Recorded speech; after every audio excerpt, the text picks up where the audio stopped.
ఆదికాండము 27వ అధ్యాయము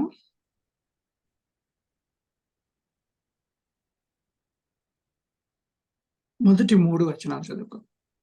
ఆదికాండం 27 మొదటి 3. ఇస్సాకు వృద్ధుడై అతని కన్నులకు మందదృష్టి కలిగినప్పుడు అతడు తన పెద్ద కుమారుడైన ఏశావుతో, నా కుమారుడా అని అతని పిలువగా, అతడు చిత్తము నాయనా అని అతనితో అన్నాను. అప్పుడు ఇస్సాకు, ఇదిగో నేను వృద్ధుడను, నా మరణదినం నాకు తెలియదు, కాబట్టి నీవు దయచేసి ఇంకొక వాక్యం చదువుతున్నాను, నీ ఆయుధంలో నీ అంబుల పొదిని నీ విల్లును తీసుకుని అడవికి పోయి నా కొరకు వేటాడి మాంసము తెమ్ము. ఇది ముఖ్యంగా ఇక్కడ దేవుని యొక్క ఆశీర్వాదము ఎలా ట్రాన్స్ఫార్మ్ అవుతున్నది అంటే, ఇస్సాకుకి తండ్రి అయినటువంటి అబ్రహాము ద్వారా ఆశీర్వాదాలు వచ్చినాయి. ఆ ఆశీర్వాదాన్ని ఇప్పుడు ఈయనకి, ఇస్సాకు ఒక్కడే కాబట్టి ఒక్కడికి వచ్చేసినాయి. ఈయనకి 2 కుమారులు ఉన్నారు. ఇద్దరిలో ఎవరికి దేవుని ఆశీర్వాదాలు వెళ్ళాలి అనేటువంటి యొక్క సమస్య ఏర్పడింది ఈ కుటుంబంలో. అటునప్పుడు ఎవరెవరు ఏ విధంగా తెలివితేటలు వాడారు, చివరికి ఎవరికి వచ్చింది అంటే, అసలు దీని అంతటికన్నా ముందు మనం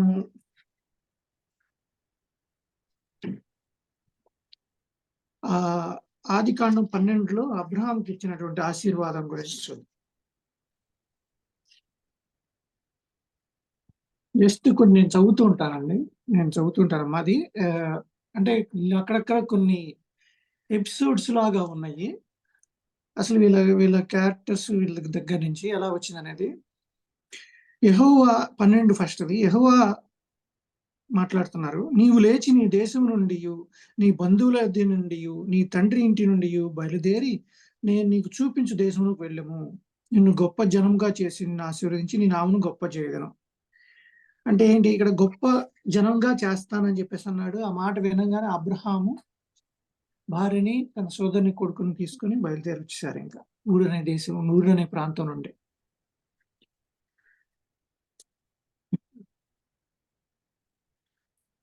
అంటే భూమి యొక్క ఏమన్నాడు, ఆశీర్వదించు వారికి. అప్పుడు ఏమన్నాడు దేవుడు రెండవ దానిలోనే, నీవు ఆశీర్వాదముగా ఉండు, నిన్ను ఆశీర్వదించు వారిని ఆశీర్వదించదను, నిన్ను దూషించు వారిని శపించదను, భూమి యొక్క సమస్త వంశముల నీ అందు ఆశీర్వదించబడునని అబ్రహాముతో అనగా, అది యెహోవా అతనితో చెప్పిన ప్రకారం అబ్రహాము వెళ్ళాను. అంటే అబ్రహాము దేవుడు ఆర్డర్ పాస్ చేయగానే ఎస్ బాస్ వెళ్తున్నాను అని చెప్పేసి అని బయలుదేరిచ్చాడు. అంటే ఈ అబ్రహాము ఎపిసోడ్ మొత్తంలో కూడా చూస్తే, అబ్రహాము ఎప్పుడు చూసినా కానీ దేవుడు కనిపించినప్పుడల్లా కూడా టక్క చేసేవాడు అనమాట. అదేవిధంగా అంటే కొన్ని అక్కడక్కడ పాయింట్లు కనెక్ట్ చేయడం కోసం చెప్తున్నాను, డాట్స్ కోసం అని చెప్పేసి అని. 15లో ఉంది, మరియు ఆయన వెలుపలికి అతను తీసుకుని వచ్చి, నీవు ఇక్కడ కూడా ఆశీర్వాదమే, మరియు ఆయన వెలుపలికి అంటే దేవుడు వెలుపలికి అతను తీసుకుని వచ్చి, నీవు ఆకాశం వైపు తేరి చూచి నక్షత్రమును లెక్కించుటకు నీ చేతనైతే లెక్కించమని చెప్పి నీ సంతానం అలా గౌనని చెప్పాను. అంటే ఆశీర్వాదం, దేవుడు అలాగా నీ సంతానాన్ని ఆశీర్వదిస్తాను అని చెప్పన్నాడు. అంటే నాకు ఇప్పుడు అర్థమవుతుంటది. ఇప్పుడు మనం ఇక్కడ ఆశీర్వాదాలు అంటే మనం ఏం ఆలోచిస్తాము జనరల్ గా, ఆస్తులు, అంతస్తులు, లేకపోతే కనుక ఇంకా మంచి జాబ్స్, లేకపోతే మంచి క్యాడర్స్, ప్రమోషన్స్, లేకపోతే ఉన్నతమైన పదవులు అనుకోవచ్చు. ఇట్లా అన్ని రకాలుగా స్టేటస్ గా ఆలోచిస్తుంటాం. ఆ రోజుల్లో అబ్రహాముకి వాళ్ళ జీవించినటువంటి జీవన కాలంలో వాళ్ళకి ఎక్కువ జనం, ఎక్కువ సంతతి ఉన్నటువంటి కుటుంబాలంటే పెద్దగా రిచ్‌గా ఆశీర్వదించబడ్డవారు అనేటువంటి ఆలోచన ఉండేది. అందుకని ఈ విధంగా దేవుడు చూపించాడు అబ్రహాముకి. ఆయన వెలుపల తీసుకుని వచ్చి ఆకాశం తేజు నక్షత్రం లెక్కించడం వీలైతే చూడు, అంతమంది జనాన్ని నేను ఆశీర్వదిస్తా అన్నాడు.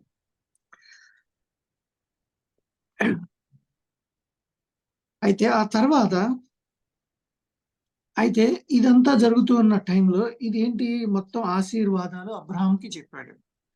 నిన్ను ఆశీర్వదిస్తాను, నీ సంతతిని నీకు. అయితే తనకి పిల్లలు లేరు. పిల్లలు లేకపోయేసరికి మళ్ళీ దేవుడు అడుగుతాడు, దేవుడి దగ్గరికెళ్ళినప్పుడు పిల్లలు ఇస్తా అని చెప్పుంటాడు. అప్పటికి 100 ఇయర్స్ వచ్చేస్తాయి. అంటే తర్వాత ఎపిసోడ్‌లో 18లో శారా దగ్గరికొస్తున్నాను. నేను బలము ఉడిగిన దాననైన తరువాత నాకు సుఖము కలుగునా? నా యజమానుడు వృద్ధుడై ఉన్నాడు గదా! అని తనలో నవ్వుకొనెను. యెహోవాకు 14 చదువుతున్నాను. యెహోవాకు అసాధ్యమైనది ఏదైనా ఉన్నదా? అంటే వీళ్ళిద్దరూ ముసలోళ్ళైపోయారు. ముసలోళ్ళైపోయిన తర్వాత వీళ్ళకి సంతానం ఇంకా కలగలేదు. ఇంకా ఈవిడ అనేక రకాలైనటువంటి ఆలోచనలు చేసింది. ఆలోచనలు చేసి ఏం చేసింది అంతకు ముందు అధ్యాయంలో తనకున్నటువంటి దాసినే అబ్రాహాంకిచ్చి పంపించింది. అయితే తనకి ఇష్మాయిల్ అనేటువంటి కుమారుడు పుట్టాడు. అయితే కుమారుడు పుట్టిన తర్వాత వీళ్ళిద్దరి మధ్యలో ఎపిసోడ్‌లో చూస్తే గనక వీళ్ళిద్దరి మధ్యలో మళ్ళీ గొడవొచ్చింది. దాసికిను ఈమెకి. ఎందుకు? అంటే ఇక పిల్లోడు పుట్టిన తర్వాత ఈమెని నాకు పిల్లలు లేరంటున్నారని చెప్పేసని. మళ్ళీ దేవుడి దగ్గరికెళ్లి ప్రార్థన చేసినప్పుడు దేవుడు ఇస్తాను అన్నాడు. ఇస్తా అన్నప్పుడు ఇక్కడ ఇప్పుడు జరిగినటువంటి వాక్యం జరిగింది. అంటే నవ్వుకుంటుందన్నమాట దేవుడు ఆశీర్వదిస్తున్నప్పుడు. అంటే ఇక్కడ ఎవరికీ గూడా అబ్రాహాం తప్పితే ఎవరికీ గూడా విశ్వాసం ఉన్నట్లుగా అనిపించదు. దేవుడు పిలవంగానే వెళ్ళడము, దేవుడు చెప్పగానే చేయడము అనేటువంటి కార్యక్రమాలు అబ్రాహాం చేసినంతగా మిగతా ఈ కుటుంబ సభ్యులు ఎవరైతే ఉన్నారో, ఈ కుటుంబ సభ్యులు చేసినట్టుగా మనకి కనపడదు. ఎవరి తెలివితేటలు వాళ్ళు వాడుకుంటున్నారు. ఎవరి తెలివితేటలు వాళ్ళ సామర్థ్యం చూపిస్తున్నారు అనిపిస్తా ఉంటది. ఎందుకంటే అక్కడ దాసిని పంపించినప్పుడు కూడా ఆమె పిల్లలు లేరు అన్నప్పుడు ఇప్పుడు జనరల్‌గా ఒక క్యారెక్టర్ గురించి ఆలోచన చేస్తుంటే ఒక్కోసారి మనకు గూడా ప్రాబ్లమ్స్ వచ్చినప్పుడు ఇసుగు పుట్టేసి ఏదో ఒకటి చేసేసేయ్ అని చెప్పేసి అన్నట్టుగా మాట్లాడుతూ ఉంటాము. అదే విధంగా శారా గూడా చేసినట్లుగా అనిపిస్తా ఉంటదిక్కడ. ఆమె క్యారెక్టర్ గురించి ఆలోచిస్తుంటే. కానీ శారాకి పిల్లోడు పుడతాడు. పిల్లోడు పెద్దోడవుతుంటాడు. మళ్ళీ పెద్దోడవుతున్నప్పుడు ఆ ఇష్మాయేల్‌కి, ఇస్సాకుకి మధ్యలో ఏదో చిన్న గొడవ జరిగినప్పుడు ఆ పిల్లోడిని ఆహ్, ఇలా ఇబ్బంది పెడుతుంది. ఈమె దాసి వీళ్ళిద్దరిని పంపించేయి అని చెప్పేసి మళ్ళీ అబ్రాహాం దగ్గరికొచ్చి కంప్లెయింట్ చేస్తది శారా. అయితే మళ్ళీ అబ్రాహాం గారు ఏం చేశారిక్కడ? ఇక్కడ 21లో మళ్ళీ దేవుడి దగ్గరికెళ్ళాడు అబ్రాహాం. ఇట్లా చెప్తుంది. అసలు ఏం జేయాలిప్పుడు? వీళ్ళిద్దరిని పంపించేయమంటుంది. నాకు సంతానం ఎవరు? అక్కడ మళ్ళీ ఏమంటున్నాడు దేవుడు 21లో 12, 21, 12 అబ్రాహామునకు మిక్కిలి దుఃఖము కలుగజేశాను. అయితే దేవుడు ఈ చిన్నవాని బట్టియు, నీ దాసిని బట్టియు నీవు దుఃఖపడవద్దు. శారా నీతో చెప్పు ప్రతి విషయంలో ఆమె మాట వినుము. మనం మనుషులంగా ఆలోచిస్తే ఏమంటామంటే శారా మాట వినటం వల్లనే అబ్రాహాముకి ఇబ్బందులన్నీ, కష్టాలన్నీ వచ్చినియి. మళ్ళీ వాళ్ళు అంటున్నాడు. కానీ దేవుడు రివర్స్ ఏం చెప్తున్నాడిక్కడ? ఇస్సాకు వలన అయినదే నీ సంతానమనబడును. శారా నీతో చెప్పు ప్రతి విషయములో ఆమె మాట వినుము. ఇస్సాకు వలన అనునదియే నీ సంతానం అనబడును. అయినను ఈ దాసి కుమారుడును నీ సంతానమే గనుక అతని కూడా ఒక జనముగా చేసేదని అబ్రాహాముతో మళ్ళీ దాసి కుమారుడిని అంటే అబ్రాహాముకి 13 సంవత్సరాలు, 8 సంవత్సరాల పిల్లోడు ఎదుగుతున్నప్పుడు మరి ఆళ్ళ మీద కూడా ఉంటది గదా! అబ్రాహాము యొక్క బాధ, ఆ విజ్ఞాపన ఏంటి అనేది దేవుడు అర్థం చేసుకున్నాడు. ఇక్కడ చెప్తున్నాడు, "నువ్వు చింతపడొద్దు. వాళ్ళను గూడా ఆశీర్వదిస్తా ఇష్మాయేల్‌ని గూడా." మనలాంటి వాళ్ళం మనుషులమైతే గనక ఏం చేస్తాము? అది తప్పు. మనం శారానే ఫస్ట్ నుంచి వచ్చిందని చెప్పడం. కానీ శారా కూడా మధ్యలో టెంప్ట్ అయ్యి పిల్లల కోసం అని చెప్పేసని మరి దాసినిచ్చి పంపించింది గదా! మరి అక్కడ గూడా చిన్న చిన్న టెంప్టేషన్స్ ఆమె గూడా చేసింది గదా! అంటే ఓవరాల్‌గా ఏదో ఒక విధంగా అడ్డంకులొస్తాయి, ఇబ్బందులొస్తాయి, టెన్షన్సొస్తాయి. అప్పుడు గూడా మనం దేవుడిని ప్రార్థనించడం వదిలేసి, మనం సొంత నిర్ణయాలు తీసుకుంటూ ఉంటాం. ఇట్లా సొంత నిర్ణయాలు సొంతంగా చేయడం అప్పుడే ఇట్లాంటి ప్రాబ్లమ్స్ ఎదురవుతుంటాయి. కానీ అబ్రాహాం గారి విషయంలో మనం చూస్తూ ఉండంటే ఎపిసోడ్స్ బై ఎపిసోడ్స్ ప్రతి సందర్భంలోనూ, ప్రతి ఇబ్బందిలోనూ, ప్రతి ఆలోచనలోనూ దేవుని దగ్గరికి వెళ్ళినట్లుగానే ఉన్నది. తను సొంతంగా డెసిషన్ తీసుకున్నట్టుగా లేదు. అంటే అక్కడ గూడా ఆయన బాధ దేవుడి ముందు వ్యక్తపరిచాడు. ఇతన్ని ఇచ్చావు గదా! ఇతన్ని ఏం జేస్తున్నావు? మరి ఇష్మాయేల్‌ని. అంటే అప్పుడు దేవుడు చెప్తున్నాడు. దేవుడు అంటే అసలు ఇంత గొప్పగానే మనం అడిగితే మనం ఆఫ్‌కోర్స్ మనం తప్పు చేసాం. తప్పు జరిగింది. కానీ తిరిగి మళ్ళీ అడిగితే దానికి సొల్యూషన్ గూడా ఇక్కడ ఇస్తున్నాడు మనకి. అబ్రాహాంకి. ఇస్సాకు వలననేది నీ సంతానం అనబడును. అది గ్యారంటీ. అందులో డోకా లేదు. అయినను ఈ దాసి కుమారుడును నీ సంతానమే కనుక అతన్ని కూడా ఒక జనముగా చేద్దురని అబ్రాహాముతో చెప్పాను. అతన్ని కూడా ఒక జనంగా చేస్తాను అని చెప్పేసి దేవుడు చెప్పాడు. అట్లాగే ఇదొక ఇంకా తర్వాత హాగరు వెళ్ళిద్ది. హాగరు ఎపిసోడ్ మనకు తెలుసు. హాగరు తర్వాత అరణ్యంలో ఉండి నీళ్లు అయిపోయిన తర్వాత ఆమె కూడా ఎంత బాధ అనుభవిస్తూ దేవునికి ప్రార్థన చేస్తదో, ఎంత బాధ అనిపిస్తూ 17లో చెప్పాడు ఇక్కడ ఇదే అధ్యాయంలో. ప్రార్థన చేసినప్పుడు "నువ్వు లెగు ఆ పిల్లోడిని తీసుకో. ఆ పిల్లోడిని తీసుకో నీ దగ్గరికెళ్ళి అక్కడే వాటర్ ఉన్నాయి. వాటర్ ఇవ్వు" అని చెప్పేసి అంటాడు. అంటే ఆఫ్‌కోర్స్ మనం తప్పు చేశాము. మిస్టేక్ జరిగింది. మళ్ళా ఇబ్బందులొచ్చినియి. అనాథలుగా అయిపోయారు వీళ్ళు. అయినా గాని విడిచిపెట్టని దేవుడు ఉన్నాడు వాళ్ళకి గూడా అనేది మరొకసారి ఈ ఎపిసోడ్‌లో చెప్తున్నాడు దేవుడు. హాగరు భయపడుతూ ఉండంటే పిలిచి, "హాగరు ఎళ్లి అక్కడ వాటర్ ఉన్నది తీసుకో." అంటే ఆ సమయంలో ఆ పక్కనే ఉంటది ఆ వాటరు. ఆమె ఆ టెన్షన్స్‌తో, ఆ ఇబ్బందిలో ఎటు పోవాలో తెలియని పరిస్థితిలో ఆ పిల్లోడు ఏడుపు విని, ఆ పిల్లోడిని ఇబ్బంది పడుతున్నాడని తెలిసి అక్కడే పెట్టొచ్చి పక్కకొచ్చి ప్రార్థన చేస్తా ఉంటది. "లేగు అక్కడే తీసుకో పిల్లోడిని ఇక్కడే వాటర్ ఉన్నాయని" చెప్పేసి. అంటే ఒక్కోసారి సమస్య సొల్యూషన్ మన పక్కనే ఉంటది. సొల్యూషన్ మన దగ్గరే ఉంటది. మనకు కనపడదు. మనకి తట్టదు. మన ఆలోచనకి రాదు. మనం గ్రహించలేము. ఇక్కడ ఈ ఈ ఈ సందర్భంలో చూస్తే హాగరు మనకి ఎక్కడ కూడా మిగతా ఎపిసోడ్‌లో ఎనక అధ్యాయాల్లో ఎక్కడ కూడా పెద్ద భక్తురాల్లాగా అబ్రాహాముని ఎలివేట్ చేసినంతగా ఇక్కడ ఎక్కడ కూడా చెప్పరు. కానీ అబ్రాహాం ప్రార్థన కూడా దేవుడు విన్నాడు. సారీ, హాగరు ప్రార్థన కూడా దేవుడు విన్నాడు. హాగరు ప్రార్థన విని అతని కుమారుణ్ణి తీసుకొనొచ్చి మరలా ఆశీర్వదించి పక్కనే వాటర్ కూడా ఇచ్చాడు. అంటే దేవుడు తన దగ్గరికి మనం ఈ ఈ 2 చోట్ల గురించి గ్రహిస్తే ఈ 2 సందర్భాల్ని తన దగ్గరికి వచ్చిన వాళ్ళ దగ్గరికి ఎప్పుడూ గూడా విడిచిపెట్టడు. సరే.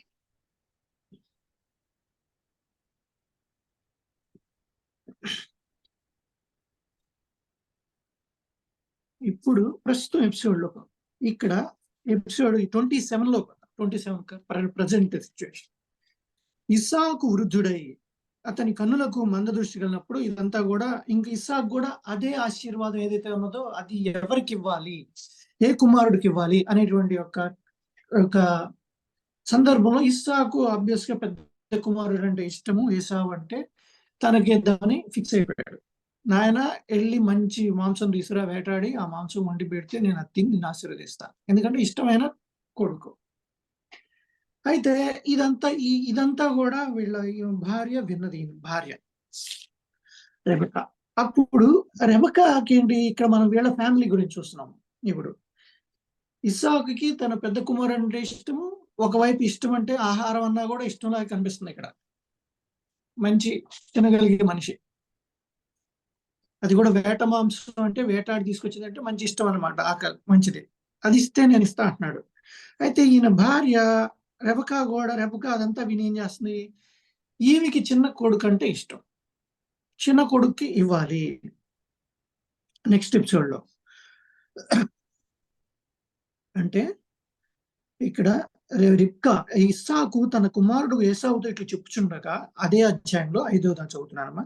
రిబ్కా వినుచుండెను. ఏశావు వేటాడి మాంసం తెచ్చుటకు అతనికి అడవికి వెళ్ళెను. అప్పుడు రిబ్కా తన కుమారుడు యాకోబును చూసి, ఇదిగో నీ తండ్రి నీ అన్నయ్యైన ఏశావుతో ఇదంతా చెప్తున్నాడు అని చెప్పేసి అంది. అంటే అంటే ఈమెకి చిన్న కుమారుడు అంటే ఇష్టం. చిన్న కుమారుడికి ఈ ఆశీర్వాదాలు అబ్రహాముకి ఏవైతే దేవుడు ఇచ్చాడు ఆశీర్వాదాలు, ఆ ఆశీర్వాదాలన్నీ కూడా చిన్న కుమారుడికి రావాలని ఈమె ఆశ. అయితే ఇంతకు ముందు అధ్యాయంలో ఇంకొక డాట్ పాయింట్ చెప్తాను. అయితే ఈమె ఆశ ఇది, తండ్రిది ఒక కోరిక, తల్లిది ఒక కోరిక. అయితే మనం బయట నుంచి చూస్తుంటే వీళ్ళ ఫ్యామిలీని వీళ్ళు బిహేవ్ చేసే బిహేవియర్ ని ఈ ఎపిసోడ్స్ లో చూస్తా ఉంటే మనకి ఎవరికి ఇవ్వాలనిపించదు. మనమైతే ఈ ఆశీర్వాదాలు ఇచ్చేది వీళ్ళందరూ సెల్ఫిష్ గా ఆలోచిస్తున్నారు కదా అని అనిపిస్తూ ఉంటది కదా. కానీ దేవుని ప్రణాళికని మనం గ్రహిస్తూ ఉండాలి ఇక్కడ అన్నిట్లో కూడా. అంటే అయితే ఈ రిబ్కా ఇదంతా కూడా చేసింది, మొత్తం ప్లాన్ అంతా చేసింది. ఈ ప్లాన్ నెక్స్ట్ ఎక్స్ప్లెయిన్ చేస్తున్నారు. నా మాట విని నేను నీకు ఆజ్ఞాపించుట చేయము. నీవు మందకు వెళ్ళి 2 మంచి మేక పిల్లలను అక్కడ నుండి నా వద్దకు తెమ్ము. వాటితో నీ తండ్రికి ఇష్టమైన రుచిగల భోజ్యం అతనికి చేసేదను. అంటే ఏంటి, ఈమె ఒక ఆల్టర్నేటివ్ స్మార్ట్నెస్ ఆలోచించింది అనమాట. వాటి రోజున చెప్తుంటారు, స్మార్ట్ గా ఆలోచించింది. ఈడేటు వేట వెళ్ళలేడు, చిన్నోడు వేటాడి తీసుకొచ్చేవాడు కాదు, సాధువు మనిషి. సో ఇంట్లో ఉన్నదే గొర్రెలు తీసుకొచ్చేసి వండేసి ఆయన నచ్చినట్లుగా వండి పెట్టేద్దాం ఎందుకు. ప్లస్ ఈ తర్వాత ఎపిసోడ్ లో తను అడుగుతాడు, నేను అతనికి అన్నకి జుట్టు ఉంటది, నాకేమో జుట్టు ఉండదు, తను చూస్తే మళ్ళీ నాకు శాపం వస్తేమో కదా తండ్రి అని చెప్పేసి అంటే నెక్స్ట్ దానిలో యాకోబు కూడా క్వశ్చన్ చేస్తాడు. అయినా కానీ ఏం పర్లేదని స్మార్ట్ గా ఆలోచించి ఆ మేక జుట్టునే పెట్టేసి ఇతనికి ముందుగా ఉన్న శరీర భాగం మీద ఇచ్చి పంపిస్తుంది. అయితే అసలు ఈమెకి ఏసావు అంటే ఎందుకు ద్వేషం అనేది, ఎందుకు అయిష్టం అనేది కూడా ఆలోచిద్దాం ఒకసారి. ఈ రెబకాకి ఎందుకు చిన్నోడంటేనే గ్రహింపు. అంత ముందు అధ్యాయంలో 26లో లాస్ట్ లో ఉన్నది, 26లో 34, 35 ఏసావు మీద 40 సంవత్సరములు వాడైనప్పుడు హిత్తీయుడైన బేరి కుమార్తెగు యహూదీతును హిత్తీయుడైన ఏలోను కుమార్తెగు బాసిమతును పెండు చేసుకును. వీరు ఇస్సాకునకు రెబ్కాకును మనోవేదన కలుగజేశారు. అంటే మనం ఇవన్నీ డాట్స్ ఆలోచిస్తే అంటే వాళ్ళకి అయిష్టం ఉండటానికి కూడా కారణం రిబ్కాకి ఇది కూడా అయినచ్చు. వీరు ఇస్సాకునకును రిబ్కాకును మనోవేదన కలుగజేసరి.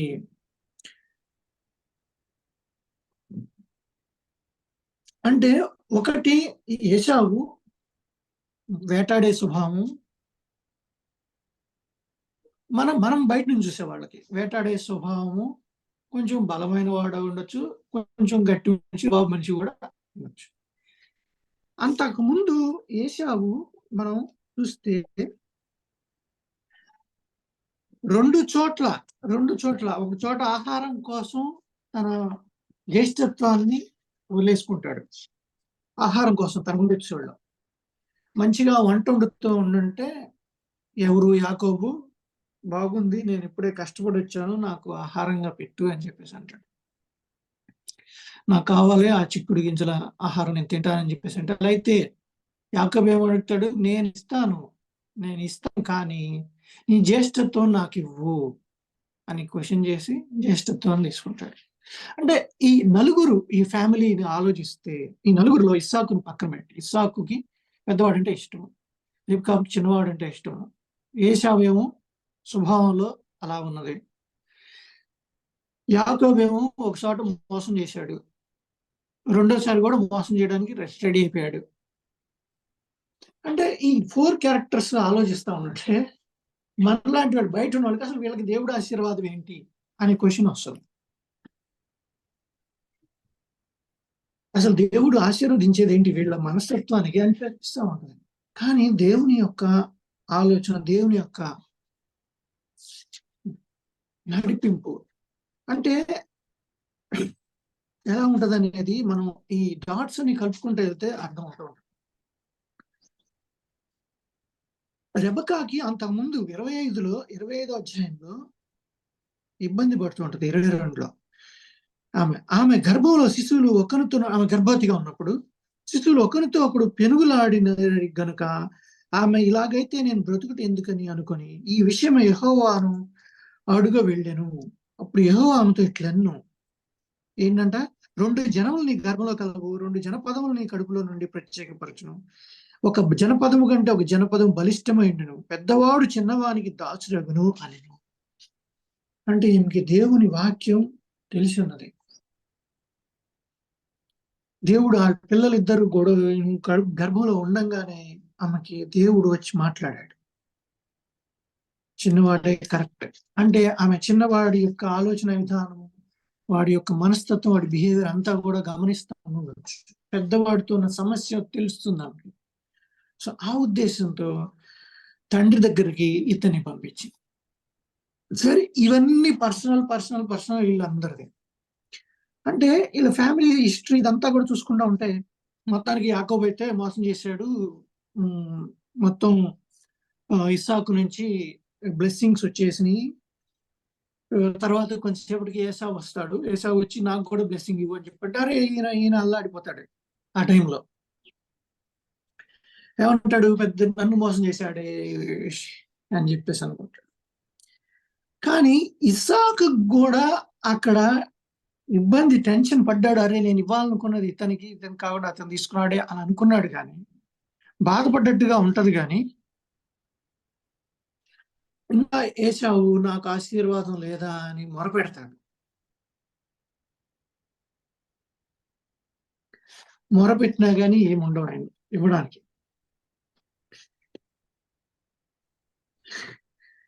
అదే 20 ఏళ్ళలో ఎలుగెత్తినట్టుగా అతని తండ్రి అని ఇస్సాకు, నీ 39లో నీ నివాసం భూసారము లేక పైనుండి ఇప్పుడు ఆకాశం మంచు లేకేనుండును. నీవు నీ కత్తి చేత బ్రతుకుదువు, నీ సహోదరునికి దాసుడవగదువు. నీవు తిరుగులాడుచుండగా నీ మెడ మీద నుండి అతని కాడి విరిచి వేదు అని అతనికి ఉత్తరం ఇచ్చాను. చూస్తూ ఉంటే ఇది ఒక పెద్ద శాపంలాగా ఉంటుంది. అంటే ఇవన్నీ కూడా ఈ అబ్రహాముకి కలిగినటువంటి చిన్నవాడికి ఇచ్చాడు. ఆ తర్వాత ఎపిసోడ్ డాట్స్ అన్ని చూసుకుంటా ఉంటే తర్వాత అతను యాకోబు వెళ్ళడము, యాకోబు మళ్ళీ వాళ్ళ మామ దగ్గరికి వెళ్ళడము అన్ని జరుగుతాయి. అసలు వీళ్ళ కుటుంబంలో మనంగా చూస్తూ ఉంటే ఎపిసోడ్ లో మనకి అబ్రహాము తర్వాత ఇస్సావు కొంచెం ప్రార్థన పరులాగా అనిపిస్తాడు. కానీ మిగతా అందరూ వాళ్ళు టెంప్టేషన్స్ లాగా ఉంటది. టెంప్టేషన్స్ అయినా కానీ ఎన్ని టెంప్టేషన్స్ లో ఉన్నా కానీ దేవుడు విడిచిపెట్టాడా? దేవుడు వదిలిపెట్టాడా ఈ కుటుంబాన్ని? వదిలిపెట్టకుండా వీళ్ళకి ఆశీర్వాదాలు ఇస్తూనే, వాళ్ళని మార్చుకుంటూనే, నడిపిస్తూనే ఉన్నాడు. మనం చివరికి వచ్చేసినప్పుడు ఎందుకు జరుగుతుంది ఇదంతా కూడా ఎందుకు జరుగుతుంది అని ఆలోచన చేస్తుంటే మత్తయి సువార్తలో ఫస్ట్ అధ్యాయంలో జీసస్ క్రైస్ట్ యొక్క మొత్తం హిస్టరీ, వాళ్ళ యొక్క హైరార్కీ చెప్తారు. వాళ్ళ తండ్రి అని చెప్పేసి. అంటే మనం ఇప్పుడు కూర్చొని ఇదంతా కూడా నెమరు వేసుకుంటా ఉంటే, చదువుకొని ఆలోచన చేస్తా ఉంటే, ఈ ఆశీర్వాదాలు మనుషులు ఇట్లా మాట్లాడుతున్నా గాని 1500 2000 సంవత్సరాలు పాటు మనుషులు దారి నడుస్తూ దేవుని వైపు దారి తప్పుతూ ఉన్నా గాని దారి మారుస్తూ మనుషుల్ని తీసుకొని వస్తూ ఏం చేశాడు? యేసుక్రీస్తు ప్రభువారి దగ్గర తీసుకొచ్చాడు.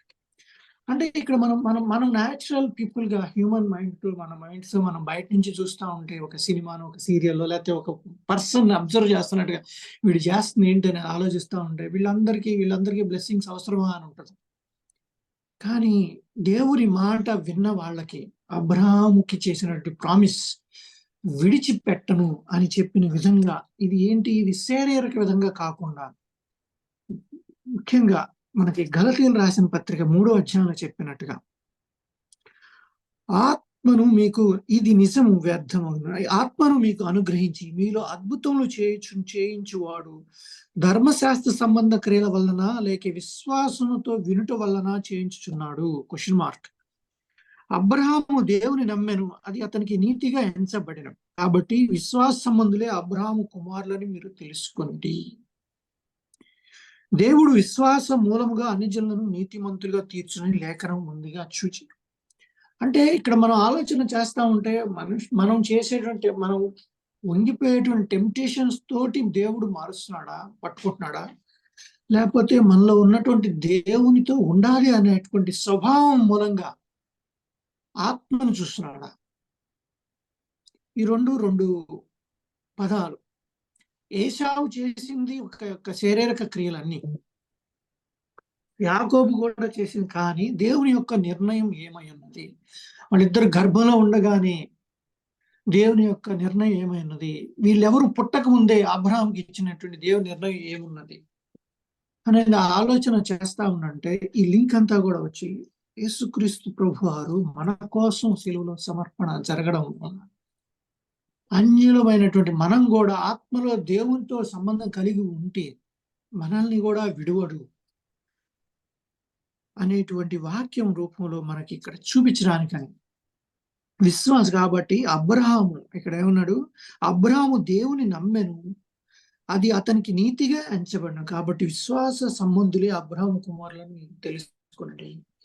విశ్వాస సంబంధులమైనటువంటి అంటే ఇప్పుడు ఉన్నటువంటి ఈ లోకంలో ఇప్పుడు ఉన్నటువంటి వారు, లేకపోతే నెక్స్ట్ జనరేషన్, తదనంతర జనరేషన్స్ ఎవరైనా కానీ విశ్వాసంతో ఉన్నటువంటి వారికి మాత్రమే దేవుడు ఉంటాడు. దేవుడు ఆశీర్వాదాలు నడిపింపు ఉంటుంది. అంటే కాబట్టి విశ్వాస సంబంధులే అబ్రహాం గుణాలను మీరు తెలుసుకోండి. దేవుడు విశ్వాస మూలముగా అన్ని జనులను నీతిమంతులుగా తీర్చునని లేఖనం ముందుగా చూచాను. అంటే మనం ఈ ఈ ఈ ఈ క్యారెక్టర్స్ ఆలోచిస్తాం. ఎందుకని ఆలోచన చేస్తున్నామంటే ఇటువంటి ఆలోచనలు మనకు వచ్చినటువంటి సందర్భాన్ని బట్టి, మనకు వచ్చినటువంటి ప్రాబ్లమ్స్ బట్టి, సిచ్యువేషన్ బట్టి మనం కూడా అప్పుడప్పుడు టెంప్ట్ అవుతూ ఉంటాం. కానీ మన యొక్క నీతి, మన యొక్క మంచి చేష్టలు, మంచి తెలివితేటల వలన దేవుడు మనల్ని పట్టుకోవట్లేదు. కేవలం ఆయన కృప, ఆయన యందు విశ్వసించిన వారి మూలంగానే దేవుడు ఆశీర్వాదాలు దొరుకుతున్నాయి, ఆశీర్వదిస్తున్నాడు ప్రపంచం అంతా కూడా అనేది మరొక్కసారి ఈ వాక్య రూపంలో చెప్తున్నాడు అన్నట్టు. దేవుడు ఈ వాక్యం మనం పిల్లల గురించి ఆశీర్వదించుకుంటాం. ఆమేన్. ఆమేన్. ఆమేన్.